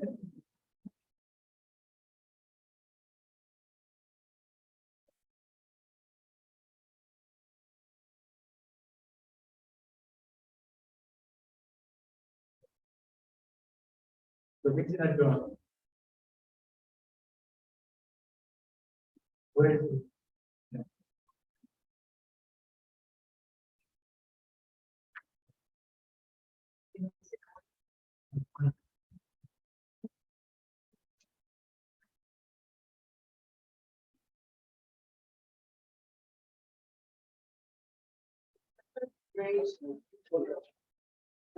Thank you, everyone on Zoom. We are adjourning. So feel free to chill with us. We leave the microphone on. We're going to be eating. We wish we could share that with you.